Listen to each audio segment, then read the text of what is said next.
In this lecture, we're going to talk about some tips and techniques which maybe didn't fit in any of the other parts of the course, but are still going to be very useful for helping you to improve your score overall in the IELTS speaking test. And some of these may be referred to as secrets to success. So let's have a look at 4 of these different tips and techniques.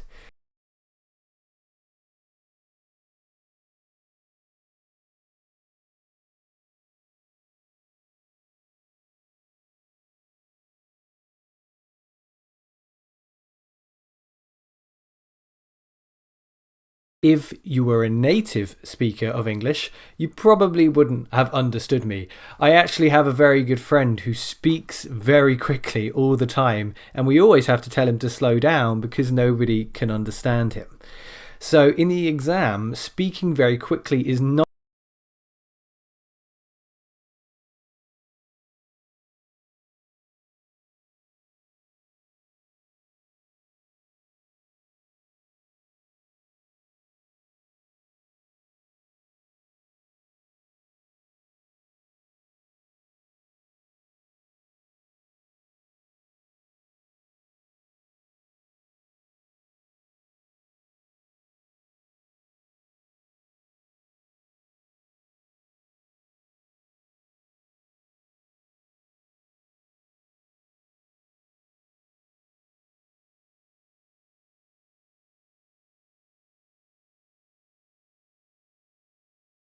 like it. You shouldn't do that really. You've got more chance of making a mistake and you've got more chance of the examiner not understanding you. But it's not just about being taught to do so. Increasing your speed also happens to people who are very anxious. We've spoken about anxiety and handling it. Just remember, if you notice yourself speaking more quickly as a result of nervousness, take a deep breath and just bring the pace down. And just keep doing that whenever you notice it. This happens quite a lot in part 2 actually. Get a bit nervous towards the end of the part 2 speaking, and so people's speed tends to pick up. We need to bring it back down again. The second secret is body paragraphs. What do I mean by this? Well, we've already discussed the strategy of listing that you can use in part 3 answers to develop your idea. Well, listing is actually a way of developing an initial idea when writing a body paragraph in a writing task 2 essay.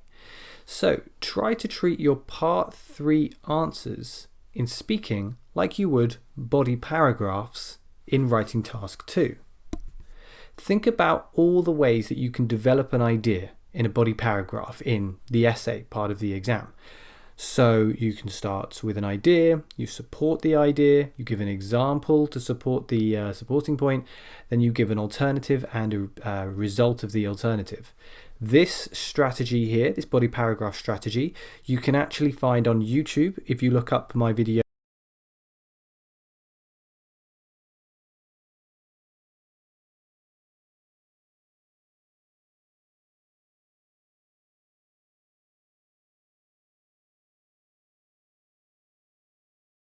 Will give you a clear sense of organization in your answers.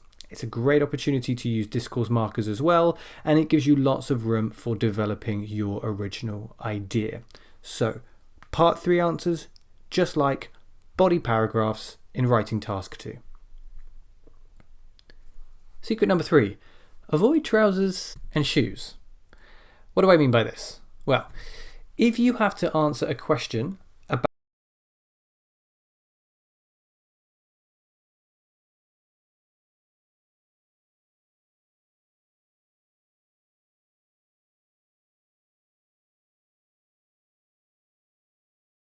like this, avoid choosing trousers, shoes, boots, pants, socks, or any other garment that will cause confusion in terms of singular and plural forms. If you choose the word shoes, not only will there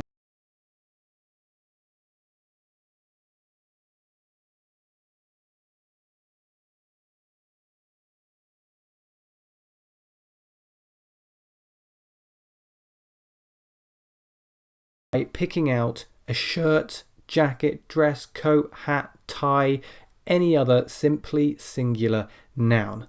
And while we're on the topic of clothes, another very common mistake people make is they will refer to clothes in a singular sense. But clothes is always plural. My clothes are dark. His clothes are expensive. If you want to refer to an item in the singular, then you need to say an item of clothing or a piece of clothing, or just refer to the item itself, like a dress or a skirt or a tie. One other common mistake with this word is the pronunciation of it. The word clothes is often very difficult for people to say. The most common mistake people make is to pronounce it with two syllables, clothes, clothes, but we should never do this. Clothes is a single syllable, one syllable only. And so some people will say, I'm wearing some clothes, and they don't pronounce the S because it's quite difficult to go from the to s. But the most important sound in this word is the z at the end, close, close. So a lot of native speakers, when they're speaking quickly, they will, without realizing it, drop the th sound. And so the word itself ends up sounding like close, like to close a door. If you struggle with pronouncing the word close,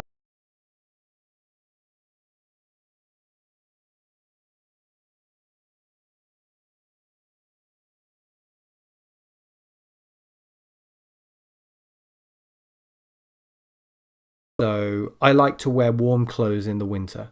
There, I dropped the th and you probably didn't even notice.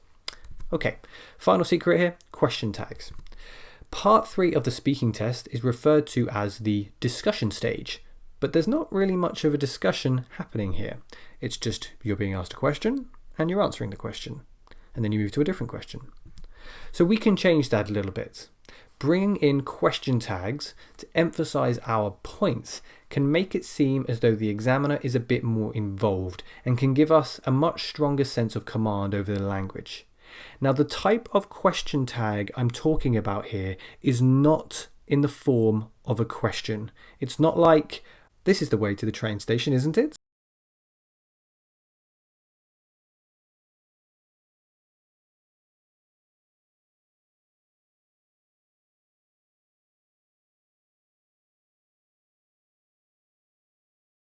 In developing countries to pay the price for our environmental mistakes, is it?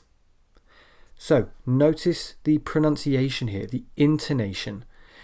With a question, we go up at the end with a question tag.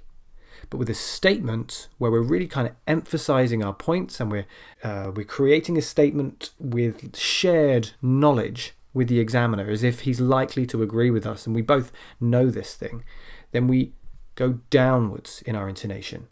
Is there? Is it? Is there? Is it? Not. Is there? Is it? Now this takes a bit of practice.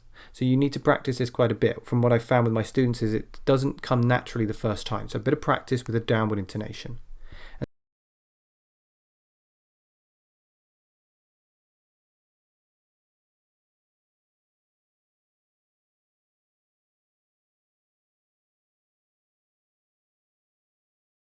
By a negative question tag. I don't have an example here, but you can imagine it. It would be, it is, isn't it? So hopefully those are a couple of points that may help to just give you a little bit more confidence when going into the exam. Like I say, they're sort of assorted secrets. Didn't really fit into any of the other parts, so we'll add them here. If you have any other secrets that you found very useful in terms of your speaking, please add them to the discussion and let me know, and maybe I'll add to this lecture in the future. Okay, thanks for watching, and I'll see you in the next lecture.